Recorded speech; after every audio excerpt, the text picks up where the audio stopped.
दोस्तों आज के इस वीडियो में हम बात करने वाले हैं अकाउंटेंसी क्लास 12th के बोर्ड परीक्षा में पूछे जाने वाले सबसे महत्वपूर्ण प्रश्न के बारे में। यहाँ पे हम लोग वैसे क्वेश्चन देखेंगे जो कि आपके एग्जाम में आ सकती है। देखिए ये सभी क्वेश्चन जो है पिछले साल के क्वेश्चन पेपर, मॉडल पेपर और बहुत सारे गेस्ट पेपर का एक कॉम्बिनेशन है। मतलब यहाँ पे वो सारे क्वेश्चन लिया गया है जो कि इंपॉर्टेंट है। वो क्वेश्चन जो है पिछले साल के क्वेश्चन पेपर से लिया गया है, मॉडल पेपर से लिया गया है और बहुत सारे गेस्ट पेपर से कुछ क्वेश्चन को सिलेक्ट किया गया है। वही सारे क्वेश्चन को यहाँ पे दिया गया है जो कि इस बार के बोर्ड के एग्जाम के लिए इंपॉर्टेंट है। तो आपको अच्छे से देखना है, एक एक क्वेश्चन समझते हुए चलना है और याद कर लेना है। कैसे भी करके आपको याद कर लेना है, क्योंकि ये सभी क्वेश्चन में से कोई ना कोई बहुत सारा क्वेश्चन आपके एग्जाम में आने ही वाला है। तो इसलिए अच्छे से देखिए। पहला क्वेश्चन से स्टार्ट करते हैं। फर्स्ट क्वेश्चन में यहाँ पे बोला जा रहा है विशिष्ट दान है, स्पेसिफिक डोनेशन इज। यहाँ पे देखिए 4 ऑप्शन है, राइट आंसर क्या हो जाएगी। देखिए मेरे जवाब देने से पहले आपको कमेंट बॉक्स में जवाब देते हुए चलना है और फिर हम आपको जवाब देंगे और लास्ट में आप हमें बताइएगा यहाँ पे आपका कितना क्वेश्चन का राइट आंसर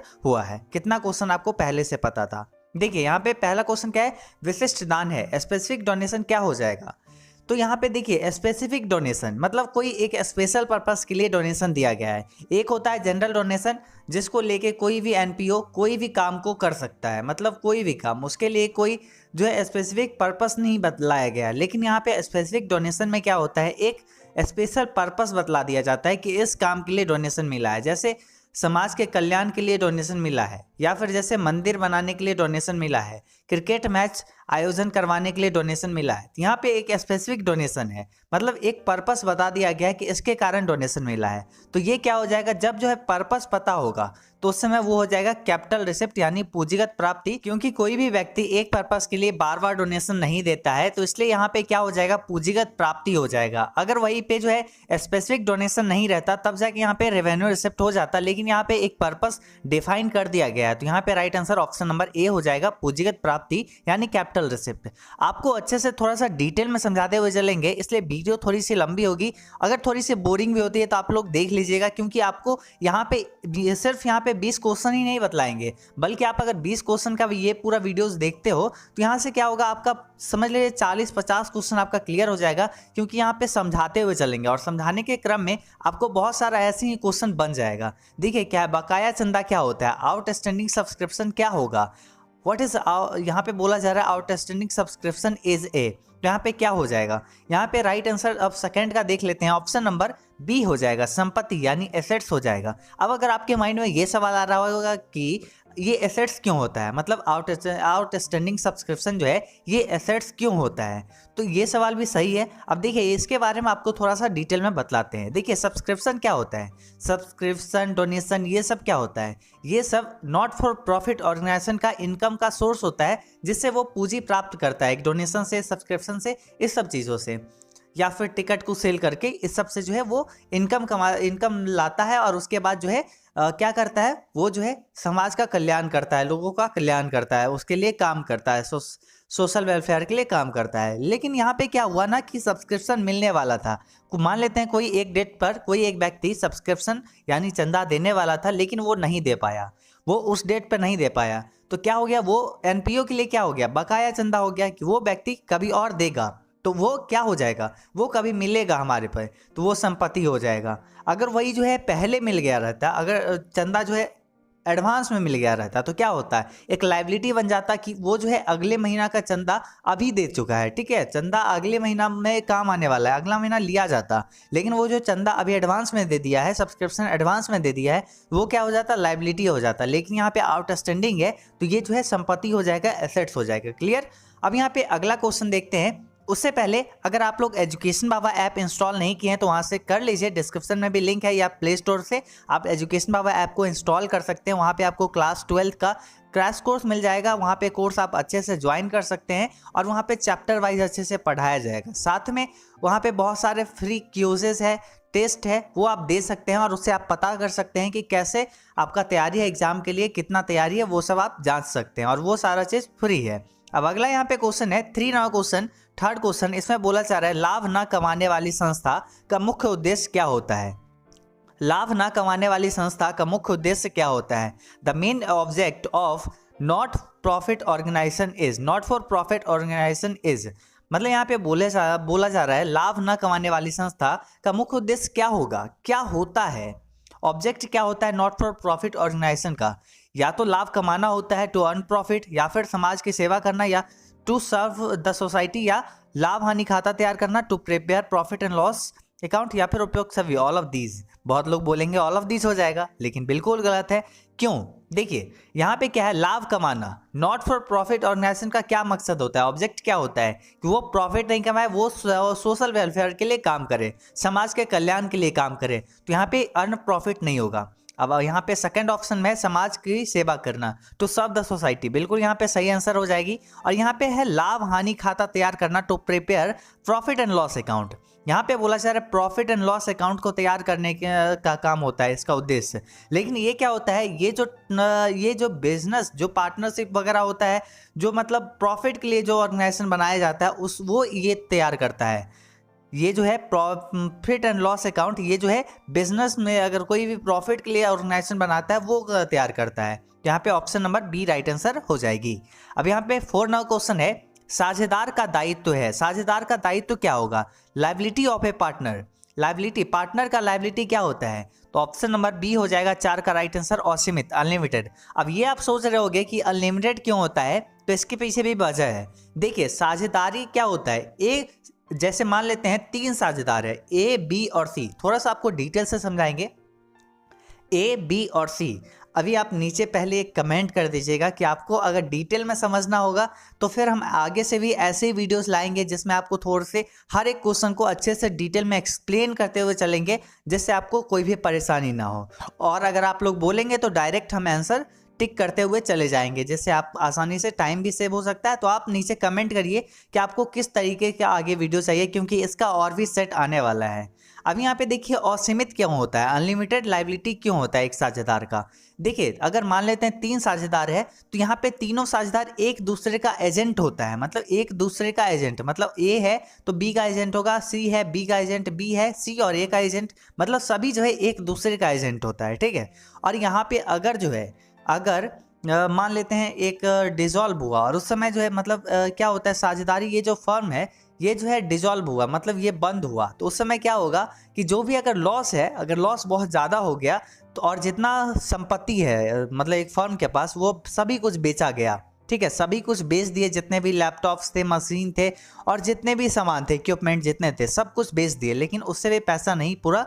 अब 10 लाख रुपया कम हो गया, ठीक है, मान लेते हैं, एक एजम्पशन है, मान लिए 10 लाख रुपया कम हो गया, मतलब ज़्यादा लॉस हो गया तो 10 लाख भी कम पड़ गया। तो अब 10 लाख यहाँ पे क्या हुआ कि अब तीनों जो पार्टनर है ए बी और सी, तीनों अपने अपने घर से लाएगा। भले उसके पास 10 लाख रुपया उतना नहीं हो, मतलब तीनों का यहाँ पे डिवाइड कर लिया जाएगा जितना रेशियो रहेगा। और अगर उसके पास रुपया नहीं है, वो अपना संपत्ति, अपना घर, अपना जायदाद सब कुछ बेच के उसको लाना पड़ेगा। तो यहाँ पे क्या होता है, अनलिमिटेड होता है इसका दायित्व। और वही एलएलपी होता है, लिमिटेड लायबिलिटी पार्टनरशिप में, और उसमें क्या होता है, सीमित होता है। और वही जो है कंपनी में भी सीमित होता है, लेकिन यहाँ पे साझेदारी में क्या होता है, असीमित होता है, याद रहेगा। अब अगला यहाँ पे क्वेश्चन देखिए, थोड़ा सा ज़्यादा एक्सप्लेन कर दिए, आगे से शॉर्ट में चलेंगे। देखिए 5 नंबर क्वेश्चन क्या है, साझेदार के वेतन नाम किया जाता है, partners salary is debited to. 5 का राइट आंसर क्या हो जाएगा, ऑप्शन नंबर सी हो जाएगा, लाभ हानि नियोजन खाता, profit and loss appropriation account हो जाएगा। अब यहाँ पे 6 नंबर क्वेश्चन में बोला जा रहा है साझेदारी अनुबंध बनाना है, making of partnership agreement is. तो यहाँ पे क्या हो जाएगा, कंपलसरी होगा, वॉलेंट्री होगा, पार्शली कंपलसरी होगा, या फिर नन ऑफ दीज हो जाएगा, क्या होगा? तो ये जो है एक वॉलेंट्री है, ऐच्छिक है। अगर आपका इच्छा है तो आप बनाइए, नहीं इच्छा है साझेदारी अनुबंध आप नहीं बनाइए। यहाँ पे क्या होगा, option number B right answer हो जाएगी। अब यहाँ पे अगला जो है 7 नंबर क्वेश्चन, इसमें बोला जा रहा है फर्म के लिए आहरण पर ब्याज है। फर्म के लिए जो है आहरण पर ब्याज क्या होगा, for the firm interest on partners drawing is a. तो क्या हो जाएगा यहाँ पे, तो यहाँ पे राइट आंसर क्या होगा, 7 का right answer option number C हो जाएगा, इनकम हो जाएगा। अब यहाँ पे आपके माइंड में अगर ये सवाल है कि इनकम ही क्यों होगा, लॉस क्यों नहीं होगा, एक्सपेंस क्यों नहीं होगा, यहाँ पे लॉस होना चाहिए, एक्सपेंस नहीं होगा। व्यय मतलब एक्सपेंस होता है, हानि मतलब लॉस होता है, और आय मतलब इनकम, ठीक है, यहाँ पे लॉस होगा, लॉस। लेकिन यहाँ पे option number C right answer है, फर्म के लिए आहरण पर ब्याज है, तो ये जो है इनकम क्यों होगा। देखिए आप एनपीओ की तरफ से सोचिए, मान लीजिए कि आप एक एनपीओ है और आपसे कोई एक लोन लिया और उस पर आपको ब्याज देगा, तो मतलब क्या होगा, आपको वो ब्याज तो मिलेगा ही, और साथ में वो लोन कभी ना कभी वो आपको लौटाएगा। तो तो ये ब्याज क्या हो गया, ब्याज आपके लिए एक फायदेमंद चीज हो गया, मतलब आपका इनकम का एक सोर्स हो गया, आपको इनकम उससे मिल रहा है। तो वही जो है फर्म की तरफ से जो है क्या हो जाएगा, वो हो जाएगा आय हो जाएगा, income. Option number C right answer हो जाएगी। अब अगला यहाँ पे क्वेश्चन है 8 नंबर, इसमें बोला जा रहा है वर्तमान साझेदारों के लाभ विभाजन अनुपात में परिवर्तन होता है। वर्तमान साझेदारों के लाभ विभाजन अनुपात में परिवर्तन होता है। Change in profit sharing ratio of existing partners result in. तो क्या हो जाएगा, कब जो है वर्तमान साझेदार के लाभ विभाजन अनुपात में परिवर्तन होता है, जब जब फर्म का पुनर्गठन होता है। यानी 8 का राइट आंसर क्या हो जाएगा, ऑप्शन नंबर बी हो जाएगा। जब जो है फर्म का रिकॉन्स्टिट्यूशन होता है, फर्म रिकॉन्स्टिट्यूट होता है, दोबारा जो है पुनर्गठित होता है, तो उस समय जो है साझेदारों के जो है लाभ विभाजन अनुपात में परिवर्तन होता है। तो 8 का right answer option number B हो जाएगी। फिर अगला क्वेश्चन है 9 नंबर, इसमें ये काफी इजी सा क्वेश्चन है और इंपॉर्टेंट है। त्याग अनुपात क्या होगा, सैक्रिफाइसिंग रेशियो का फॉर्मूला यहाँ पे क्या हो जाएगा। तो राइट आंसर सिंपल से यहाँ पे देख लीजिए, ऑप्शन नंबर बी हो जाएगा, पुराना अनुपात माइनस नया अनुपात, यानी old ratio minus new ratio. Clear. अब अगला क्वेश्चन देखिए 10 नंबर, इसमें बोला जा रहा है निम्न में से कौन आय नहीं है, which of the following is not an income. यहाँ पे दिया गया है चंदा, दान, टिकट की बिक्री, एंडोमेंट निधि यानी fund, endowment fund, sale of ticket, donation और सब्सक्रिप्शन। क्या जो है इनकम का सोर्स नहीं है, मतलब इनकम नहीं है, which is not an income. तो यहाँ पे राइट आंसर क्या हो जाएगी, देखिए चंदा, सब्सक्रिप्शन ये एक इनकम हो जाता है, एनपीओ को मिलता है, डोनेशन एनपीओ को मिलता है, एक इनकम हो गया। उसके बाद टिकट की बिक्री, सेल ऑफ टिकट, इससे भी जो है इनकम मिलता है। लेकिन ये एंडोमेंट फंड क्या होता है, एक प्रकार का ये जो है क्या होता है, एक प्रकार का ये जो है इन्वेस्टमेंट होता है, और इस इन्वेस्टमेंट से जो है समय समय पर सामाजिक कार्य के लिए, सोशल वेलफेयर के लिए विड्रॉल किया जाता है पैसा। मतलब एक बार इसको जो है ये इसका मतलब आपको बतला रहे हैं एंडोमेंट फंड का, मतलब ये एक प्रकार का इन्वेस्टमेंट होता है जिसको जमा कर दिया गया। अब उसके बाद उसमें से थोड़ा थोड़ा करके मतलब अलग अलग पीरियड पर फ्रिक्वेंटली जो है उससे पैसा निकाला जाता है, विड्रॉल किया जाता है और उससे सामाजिक कार्य को किया जाता है। लेकिन ये क्या हो गया, ये इनकम का सोर्स नहीं हुआ। तो यहाँ पे राइट आंसर 8 का ऑप्शन नंबर बी हो जाएगी। अब अगला यहाँ पे क्वेश्चन है 11 नंबर, इसमें क्या बोला जा रहा है, इसमें बोला जा रहा है निम्न में से कौन सा अलाभकारी संगठन नहीं है, which of the following is not for profit organization. यहाँ पे क्या होगा, स्कूल नहीं है, हॉस्पिटल नहीं है, क्लब नहीं है, या फिर पार्टनरशिप फर्म नहीं है। मतलब यहाँ पे स्कूल, अस्पताल, क्लब, साझेदारी फर्म, कौन जो है अलाभकारी संगठन नहीं है। देखिए स्कूल ज़्यादातर जो होता है एक क्या होता है, एनपीओ के तहत चलता है, मतलब उसका मेन जो मकसद होता है समाज का कल्याण, बच्चों को शिक्षा प्रदान करना। उसके बाद हॉस्पिटल, इसमें क्या होता है, इसमें लोगों को सर्व करना मेन मकसद होता है। एनपीओ के तहत ज़्यादातर हॉस्पिटल होते हैं, सरकार के द्वारा चलवाए जाते हैं। और अगला जो है क्लब, क्लब ज़्यादातर ऐसे बनाए जाते हैं जो कि मतलब लोगों का सोशल वेलफेयर करने के लिए, मतलब लोगों का वेलफेयर करने के लिए, समाज का कल्याण करने के लिए, लोगों का कल्याण करने के लिए क्लब बनाया जाता है, जिसमें लोग खेल कूद कर सकते हैं, कुछ कैरम बोर्ड खेल सकते हैं। उसके बाद कोई भी मैच आयोजन हो सकता है, या फिर कोई भी एक फेस्टिवल वहाँ पे मनाया जा सकता है, कोई भी पूजा वहाँ पे करवाया जा सकता है, उसके लिए क्लब बनाया जाता है। ये भी एनपीओ के तहत होता है। लेकिन ये साझेदारी फर्म, पार्टनरशिप फर्म जो होता है, ये क्या होता है, इसका मेन मकसद ही होता है प्रॉफिट कमाना। अगर प्रॉफिट नहीं तो पार्टनरशिप नहीं, ठीक है। तो इसलिए यहाँ पे option number D right answer हो जाएगी। 12वां क्वेश्चन में अब यहाँ पे बोला जा रहा है एक क्लब द्वारा प्राप्त प्रवेश शुल्क को माना जाता है entrance fee received by a club is treated as. 12 में यहाँ पे क्या बोला जा रहा है, एंट्रेंस फी क्या होता है, एक आयगत प्राप्ति होता है, पूंजीगत प्राप्ति होता है, या फिर आयगत व्यय होता है, या फिर इनमें से कोई नहीं। तो क्या होगा राइट आंसर। पहले देखिए इस क्वेश्चन को समझने से पहले हम लोग पहले एंट्रेंस फी के बारे में जानना होगा। एंट्रेंस फी क्या होता है, amount receive at the time of admission. मतलब यहाँ पे क्या हुआ, एडमिशन के टाइम जो है जो अमाउंट मिला है, जो लिया गया है, जो रिसिप्ट हुआ है, उसको कहते हैं एंट्रेंस फी। और देखिए जब क्वेश्चन में कुछ ना बोला जाए तो ये क्या होगा, रेवेन्यू आइटम में इसको लेंगे एंट्रेंस फी को। मतलब ये जो है जनरली रेवेन्यू आइटम में लिया जाता है एंट्रेंस फी को। यहाँ पे क्या हो जाएगा, ऑप्शन नंबर यहाँ पे ऑप्शन ए हो जाएगा। 12 का right answer option number A. इसको जब अगर क्वेश्चन में बोला जाए, थोड़ा सा आप इसको ध्यान से समझिए, जब क्वेश्चन में अगर बोला जाए कि इसको जो है capital as a capital treat करना है, तब जाके आप जो है कैपिटल इसको ट्रीट करो। अगर क्वेश्चन में कुछ नहीं बोला जाए तो आपको सिंपल रेवेन्यू को इसको ट्रीट करना है रेवेन्यू आइटम में। और देखिए अगर आपको एक अमाउंट दिया हो, जैसे मान लीजिए 10,000 एक अमाउंट दिया हो और इसमें से बोला जाए कि 50% को आपको क्या करना है, 50% आप इसको जो है रिवेन्यू समझिए, इनकम समझिए, और उसके बाद 50% आपको कैपिटलाइज करना है। तो ऐसा भी क्वेश्चन होता है। तो यहाँ पे वो चीज़ आपको ध्यान रखना है। अगर आपको जो है रेवेन्यू रिसिप्ट में यहाँ पे क्या हो जाएगा, 50% आपको सिंपल 5,000 जो है आपको क्या करना है, इनकम समझना है, और 50% जो है आपको क्या करना है, कैपिटल में उसको जो है कैपिटल रिसिप्ट आपको समझना है, पूंजीगत प्राप्ति। क्लियर। अब अगला क्वेश्चन यहाँ पे देखिए क्या है, 13 नंबर। इसमें क्या बोला जा रहा है, साझेदारी समझौता हो सकता है, पार्टनरशिप एग्रीमेंट कैन बी।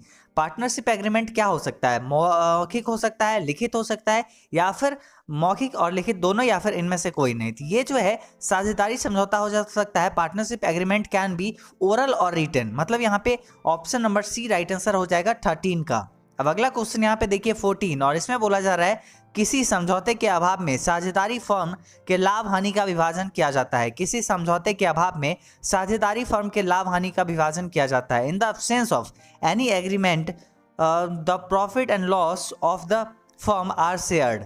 कैसा शेयर किया जाता है, बराबर बराबर पूंजी के अनुपात में, या फिर विभिन्न अनुपातों में, या फिर इनमें से कोई नहीं, नन ऑफ दीज। तो यहाँ पे देखिए थोड़ा सा पहले यहाँ पे समझिए साझेदारी अनुबंध क्या होता है। साझेदारी अनुबंध एक ऐसा जो है मतलब एक ऐसा एग्रीमेंट टाइप का होता है जिसमें जो है क्या होता है, साझेदार जो भी मतलब प्रॉफिट किस रेशियो में शेयर करेगा, उसके बाद फर्म का मेन पर्पस क्या है, कहाँ सिचुएटेड है, कब तक चलेगा, पीरियड क्या है, इसका मेन पर्पस क्या है, सब कुछ अच्छे से उसमें लिखा रहता है। लेकिन जब ये नहीं रहे, मतलब आप तो ये तो पढ़े होंगे ना कि साझेदारी अनुबंध क्या होता है, एक ऐच्छिक होता है, वॉलेंट्री होता है। आपको अगर बनाना है तो आप बनाइए, नहीं बनाते हैं फिर भी कोई बात नहीं।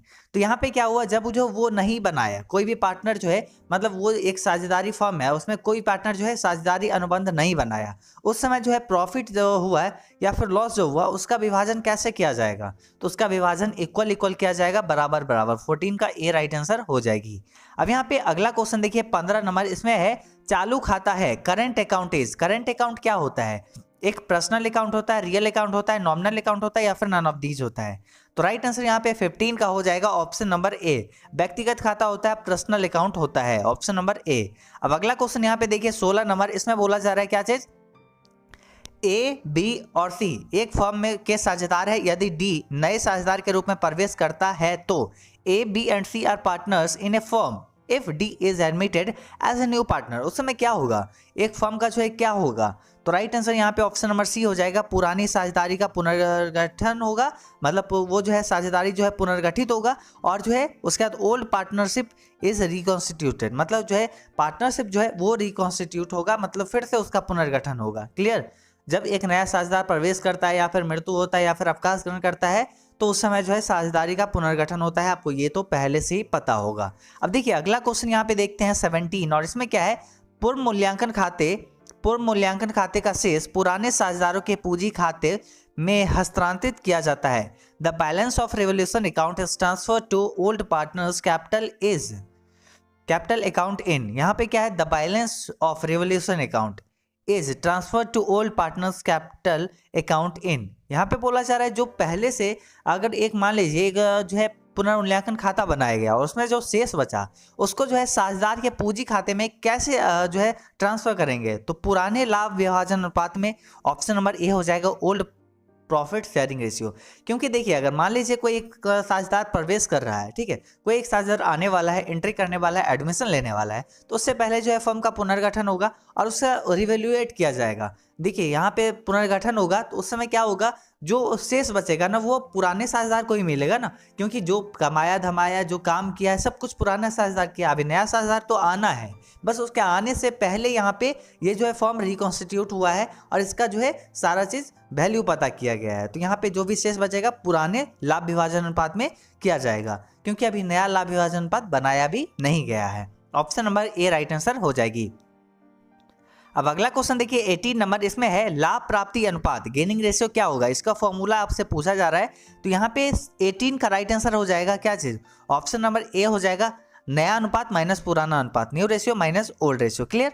अब अगला क्वेश्चन यहाँ पे देखिए 19, और इसमें क्या है, एक क्लब द्वारा प्राप्त आजीवन संस्था शुल्क को दिखाया जाता है। Life membership fee received by club is shown in. यहाँ पे बोला जा रहा है एक क्लब द्वारा प्राप्त आजीवन सदस्यता शुल्क को दिखाया जाता है। देखिए इसको हम थोड़ा सा आपको डिटेल से समझाएंगे क्योंकि इससे 2-3 क्वेश्चन बन सकती है और थोड़ा सा लॉन्ग क्वेश्चन में भी आपको बहुत हेल्प मिलेगी। लाइफ मेंबरशिप फीस ये क्या होता है, ये क्या बोला है समझिए पहले इसको।